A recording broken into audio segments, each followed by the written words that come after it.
আপনারা সবাই কেমন আছেন? আশা করি আপনারা অনেক ভালো আছেন। তো বন্ধুরা, আজকে আমি আপনাদের সঙ্গে একটা 3D টেক্সট ডিজাইন সম্পর্কে আলোচনা করব। তো আসলে এই 3D টেক্সট ডিজাইনগুলো আপনাদের জানা খুবই জরুরি, কারণ বিভিন্ন সময় আপনি বিভিন্ন ধরনের ডিজাইন করতে গেলে আপনাকে এই রকম 3D ডিজাইনগুলো করতে হয়। তো আসলে এই যে একটা ভেক্টর 3D ডিজাইন, তো এটা দেখুন মাত্র একটা টেক্সট, কিন্তু হ্যাঁ, এই একটা টেক্সটের মাধ্যমেই আপনি বিভিন্ন প্রকার, দেখুন নিচে আমি শ্যাডো ইউজ করছি, এখানে দেখুন একটা কালার স্ট্রোক কালার আছে প্লাস সাদা, এবং এই যে একটা যে গ্রাউন্ড কালার 3D সিস্টেম আছে, এগুলো সব কিছু মিলে আজকে আমি আপনাদেরকে জাস্ট দেখাবো যে কিভাবে এই 3D টেক্সটটা ডিজাইন করতে পারবেন। ঠিক আছে?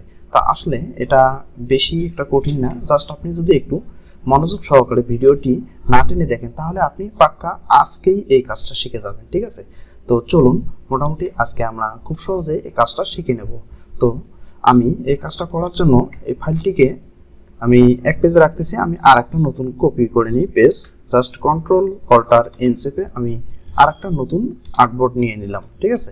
এখন আমি পুরো পেজটা কন্ট্রোল শিফট এইচ দিয়ে হোয়াইট করে নিলাম। হোয়াইট করে নেওয়ার পর আমি আমার পেজটাকে একটু আলাদা একটু কালার নেই, কালার নেব এই কারণে যাতে আপনি খুব সহজে এই কাজটা দেখতে পারেন বা বুঝতে পারেন। তো আমি কন্ট্রোল অল্টার 2 দিয়ে এখানে একটা আমার কিন্তু হালকা শ্যাডো কালার একটা পেজ আছে, দেখুন 10% আমি একটা গ্রাউন্ড নিয়েছি জাস্ট এটাকে বোঝার জন্য। তা আমি এখানে খুব সুন্দরভাবে দিয়ে এখন কন্ট্রোল 2 দিয়ে লক করে রাখতেছি। এখন আমি এখানে হুবহু এই ডিজাইনটা তৈরি করব। তো এই ডিজাইনটা তৈরি করার জন্য আমি দেখুন এই সমস্ত কাজগুলো ইউজ করছিলাম। তো দেখুন এখানে কিন্তু আমি 70% সায়ান, তারপর 195, এখানে 100 ইউজ করতে পারেন আপনি। এখানে কি ব্লু ইউজ করছি, এখানে হোয়াইট একটা কালার নিতে হবে, তারপর একটা গ্রে কালার নিতে হবে 5% 10%। তারপর আমি একটু গ্রেডিয়েন্ট কালার দিয়ে একটা ব্যাকগ্রাউন্ড তৈরি করছি। তো আমি এটাও আজকে আপনাদের আলোচনা করব যে কিভাবে এই গ্রেডিয়েন্ট কালারটা বানাইতে হয় এবং তা উপকারিতা অপকারিতা কি। তো আমি এটাকে কপি করে এই পেজে নিয়ে এসে এখানে একটু পেস্ট করলাম। ঠিক আছে? আমি ওই পেজে বানাবো না, জাস্ট এই পেজে বানাচ্ছি। তো আমি সর্বপ্রথম আপনাকে এই বানানোর একটা দেই। আমি ধরুন এটা ফেলে দিলাম, ফেলে দেওয়ার পর আমি করব কি, এখানে আমি একটা কপি করে নিচ্ছি। কপি করে নেওয়ার পর দেখুন আপনি আপনার উইন্ডো মেনু থেকে এই গ্রেডিয়েন্ট অপশনটা সিলেক্ট করে নেবেন। ঠিক আছে? গ্রেডিয়েন্ট আমার এখানে আছে, আমি আর এখন আপনি এখানে ক্লিক করুন। ক্লিক করার পর দেখুন আপনার কিন্তু গ্রেডিয়েন্ট কালার অবশ্য এখানে সেট হয়ে আছে। তো এখন আপনি এখানে আইড্রপার টুল দিয়ে আমি এই দুইটা কালার দিয়েই কিন্তু এই গ্রেডিয়েন্টটা তৈরি করছি। জাস্ট এখানে ক্লিক করে আমি আইড্রপার টুল দিয়ে দেখিয়ে দিলাম এই কালারটা সর্বপ্রথম। ঠিক আছে? তারপর এখানে নিচে ড্র্যাগ করলেই, মানে ক্লিক করলেই একটা স্লাইড চলে আসে। তখন আমি আবারও আইড্রপার টুল সিলেক্ট করে দেখুন একবার সায়ান একবার ব্লু, একবার সায়ান একবার ব্লু। ঠিক আছে? এভাবে আপনি দিতে পারেন। জাস্ট আমি আবারও ব্লু দিলাম, তারপর আবারও সায়ান দেব। ঠিক আছে? ডাবল ক্লিক করতে হবে, তারপর সায়ান দেব, তারপর আবারও ব্লু দেব। তো আসলে এই মডিফাই ডিজাইনটা করার জন্য আপনাকে কিন্তু এই গ্রাউন্ডটা বানাই নিতে হবে। ঠিক আছে? তো আপনি আশা করি অবশ্যই পাবেন, জাস্ট একটু ধৈর্য ধরে পুরো ভিডিওটি দেখতে থাকুন। তারপর হচ্ছে ব্লু মানে সায়ান।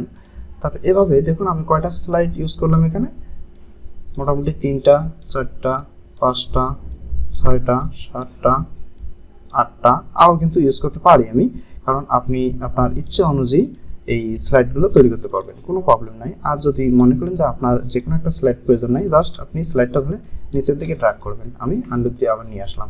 ঠিক আছে? জাস্ট সিলেক্ট করবেন এবং আন্ডু দিবেন, চলে আসবে। তো আমি মোটামুটি এই কটা স্লাইড নিয়ে এই কাজটা করব। ঠিক আছে? আপনি চাইলে আপনার ইচ্ছে অনুযায়ী এই কাজটা করতে পারেন। ঠিক আছে?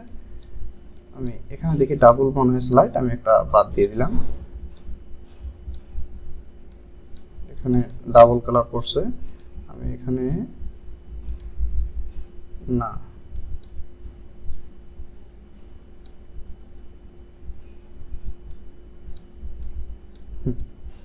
তো মোটামুটি আমি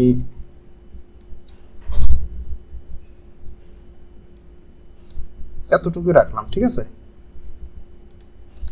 তো এখন আমি আমার টেক্সটটা নির্বাচন করব যে আমি কি টেক্সটে ডিজাইনটা করতে চাচ্ছি। আপনি বিভিন্ন ধরনের যে কোনো টেক্সট, মানে যেটাই আপনার প্রয়োজন লোগো তৈরির ক্ষেত্রে, সেই টেক্সটটাই আপনি এখানে অ্যাপ্লাই করবেন। তো আমি এখানে লিখব ডিজাইন, ছোট হাতে লিখি DESIGN, ডিজাইন লিখে আমি আমার একটা ফন্ট নির্বাচন করব। তার আগে ফন্টটা একটু বড় করে নিই, তাহলে দেখতে সুবিধা হবে।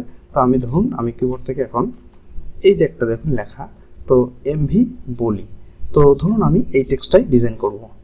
তো এই টেক্সটটা ডিজাইন করার জন্য আমি সর্বপ্রথম কি করব, সর্বপ্রথম আমাকে এই টেক্সটটা এই যে এখানে দেখুন সর্বপ্রথম একদম লেফট সাইড এখানে যে আপনার একটা hold shift K to bring up alternate colour UI, তো এখানে আপনি সোয়াসেস কালারের মতো কিছু কালার পাবেন। তো এখান থেকে আপনি এই টেক্সটটাকে সরাসরি জাস্ট নান করে দিবেন।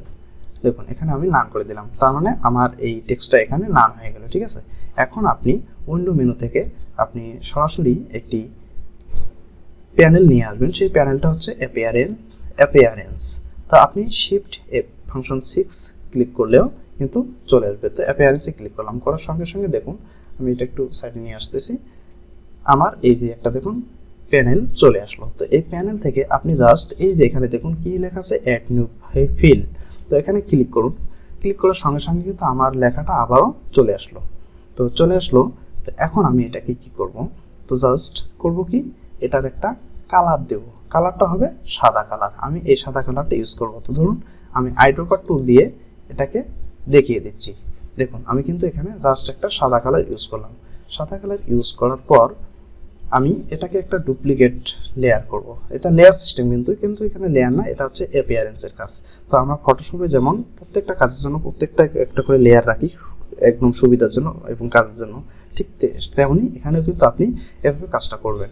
তো এখানে আমি দেখুন এখানে লেখা আছে ডুপ্লিকেট সিলেক্টেড আইটেম, দেন আমি এখানে প্রেস করলাম, একটা লেয়ার তৈরি হয়ে গেল। এখানে সিলেক্ট অবস্থায় আমি করব কি এটার একটা কালার পরিবর্তন করব। এখানে দেখি আমি আইড্রপার টুল সিলেক্ট করব।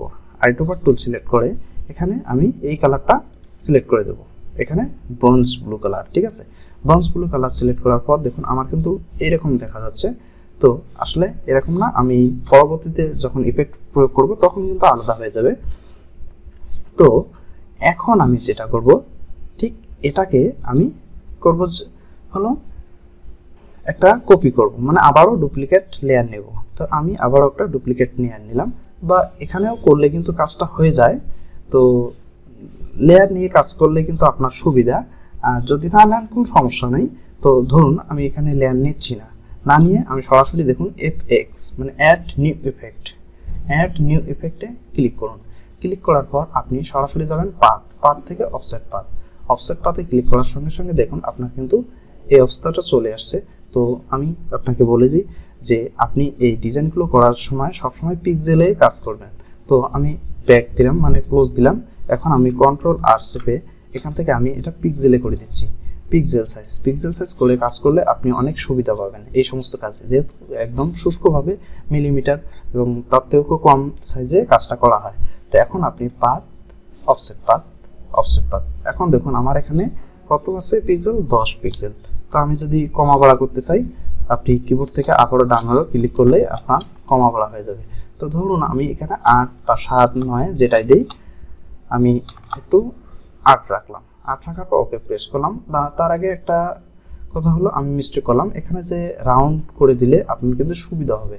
ঠিক আছে, তো আমি এখান থেকে আবারও একটু তার চেঞ্জ করতে চাই। তো দেখি এখানে আমার অপশনগুলো আসছে কিনা, হ্যাঁ আসছে। এখানে দেখুন আমি যে অফসেট পাথটা নিয়েছি এই অফসেট পাথটা ক্লিক করলাম, করার পর আবারও চলে আসলো। আমি এখানে রাউন্ড করে দেবো, এই যে রাউন্ড করে দিলাম, দিয়ে ওকে প্রেস। এখন আমার শেপগুলো যদিও আগে থেকে রাউন্ড ছিল, যেহেতু টেক্সটের ডিজাইনই ছিল এরকম। তো এখন আমি করব কি, আমার কিন্তু এই কাজটা হয়ে গেল। হ্যাঁ, তো হওয়ার পর আমি এই লেয়ারটাকে সিলেক্ট অবস্থায়, অথবা আপনি করতে পারেন এটাকে একটা ডুপ্লিকেট কপি করতে পারেন। ডুপ্লিকেট না করলেও কোনো প্রবলেম নাই। তো ধরুন আমি এটাকে একটা ডুপ্লিকেট কপি করব। এখন আমি এর কালারটা চেঞ্জ করে দেবো। এই কালারটা চেঞ্জ করে কি কালার দেবো, আমি এই গ্রেডিয়েন্ট কালারটা ইউজ করব। এখানে দেখুন আমি গ্রেডিয়েন্ট কালারটা ইউজ করলাম। গ্রেডিয়েন্ট কালার ইউজ করার পর এর কালার কিন্তু চলে আসলো আরেকটা। এখন আমি এখানে একটা ইফেক্ট দেবো, অ্যাড নিউ ইফেক্টে ক্লিক করব। ক্লিক করার পর আপনি এই যে ডিস্টর্ট অ্যান্ড ট্রান্সফর্ম ক্লিক করার পর এখানে ট্রান্সফর্ম ক্লিক করবেন। ক্লিক করার পর একটা আপনার পপ আপ বক্স চলে আসবে। বক্স চলে আসার পর আপনি এখানে -0.3 ইউজ করবেন, দেন নিচেরটাও -0.3 এবং এখানে প্রিভিউ দিয়ে আপনি আপনার কাজগুলো দেখবেন। দেন আপনি কপিতে কিবোর্ড আপ অ্যারো ক্লিক করতে থাকুন। দেখুন আপনার, আমি একটু ক্লিক করতেছি, দেখুন 18 দিলাম, 20, 24, 25, 30, আমি মোটামুটি 50-এর মধ্যে দেবো। হ্যাঁ, তো চাইলে আপনারাও এভাবে কম বেশি করে দিয়ে কাজ করে দেখতে পারেন, ঠিক আছে, কোনো প্রবলেম নাই। আপনি আপনার ইচ্ছা মতো কাজ করবেন, এতে কোনো বাধ্যতামূলক নিয়ম নাই যে আপনার 50-ই দিতে হবে বা 40 দিতে হবে। তো ধরুন আমি আর একটু কমাচ্ছি, একবারে বেশি দিলে খারাপ দেখা যায় হয়তো বা। তো দেখি এখানে এতটুকু রাখলাম। তো এখন আমি ওকে প্রেস দেবো। ওকে প্রেস দেওয়ার পর আমার ডিজাইনটা এরকম দাঁড়ালো। তো আমি চাচ্ছি যে এর নিচে একটু শ্যাডো ইউজ করব। তো এই শ্যাডো ইউজ করার জন্য আপনি সরাসরি এই পুরো টেক্সটটাকে সিলেক্ট করবেন। সিলেক্ট করার পর একদম নিচে যেই ইফেক্টটা থাকবে বা যে লেয়ারটা থাকবে সেই লেয়ারটাকে সিলেক্ট অবস্থায় রেখে আপনি add new sources, add new ইফেক্টে গিয়ে তারপর আপনি স্টাইলাইজ আর ড্রপ শ্যাডো থেকে দেখুন আপনার এখন কিন্তু একটা আলাদা একটা ইফেক্ট পড়লো। তো আমি এখানে মাল্টিপল অবস্থায় 50% দিছি, এখানে 15% এক্স অফসেট এবং ওয়াই অফসেট 15%।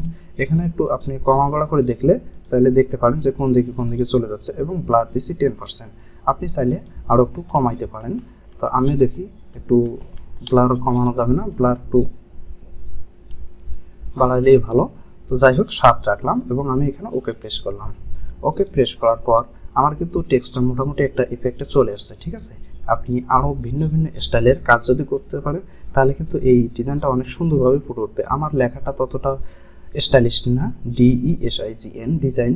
তো আপনি এই সূত্র অনুযায়ী বা এই ফর্মুলা অনুযায়ী আপনি যে কোনো স্টাইলিশ ফন্টের উপর অ্যাপ্লাই করবেন, তখন দেখবেন এর থেকে 100 গুণ খুব সুন্দর দেখা যাচ্ছে এই টেক্সট ডিজাইনটা, ঠিক আছে। টেক্সট ডিজাইনটা খুব সুন্দর দেখাবে। তারপর আমি করব কি, এই যে দেখুন আপনার যে এখানে একটা সাদা ইয়েটা ছিল এখানে, তো এখানে আমি আর একটু একটা স্ট্রোক ইউজ করব, যাতে এখন আমরা করব কি এই স্ট্রোকে ক্লিক করব। স্ট্রোকে ক্লিক করার পর আমি এখানে স্ট্রোক একটু বাড়াবো, স্ট্রোক 0.75 করব। স্ট্রোক 0.75 করার পর আমি এটাকে আর একটা ডুপ্লিকেট কপি করব, ঠিক আছে। তো ডুপ্লিকেট কপি ঠিক সেম আগের স্টাইলের মতোই করব।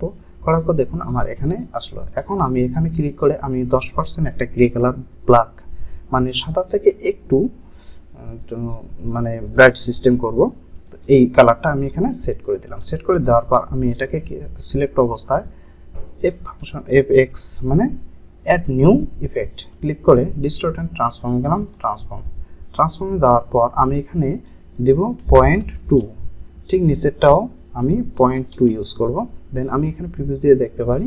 এখন আমি এই যে কপির জায়গায় আমি কিবোর্ডের আবারও ক্লিক করে আমি কিন্তু আমার একটা শেড দেওয়ার চেষ্টা করতেছি। এখন দেখুন এতক্ষণ কিন্তু আমি এই যে কাছাকাছি দেখুন একটা কিন্তু আমার স্ট্রোক চলে আসছে, ঠিক আছে। এই স্ট্রোকটাই কিন্তু আমি এখানে ইউজ করতেছি। তো আপনি যত বাড়াই দিবেন তত বড় মোটা দেখা যাবে।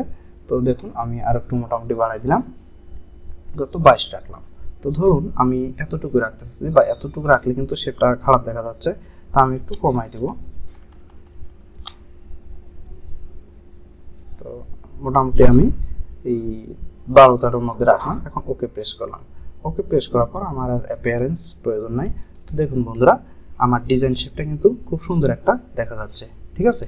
তো আমি আশা করি আপনারা খুব সুন্দরভাবে এই ডিজাইনটি আরও ভালো ভালো ফন্টের মাধ্যমে তৈরি করতে পারবেন। তো দেখুন আমার আগের ডিজাইনটি, এই যে আগের ডিজাইন এই টেক্সট ছিল এবং পরবর্তী ডিজাইনের টেক্সট হচ্ছে এইটা। তো ঠিক এভাবেই কিন্তু আপনারা তৈরি করতে পারবেন। তো বন্ধুরা, আমি জানি না আপনারা কতটুকু পারলেন।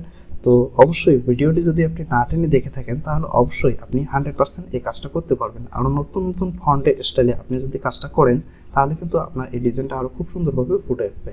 তো বন্ধুরা, আসলে আপনি আমার ভিডিও দেখে এই কাজটি কতটুকু করতে পারছেন বা পারলেন, তো অবশ্যই কমেন্ট বক্সে জানিয়ে দেবেন। তো ধন্যবাদ, ভালো থাকুন, সুস্থ থাকুন, গুড বাই।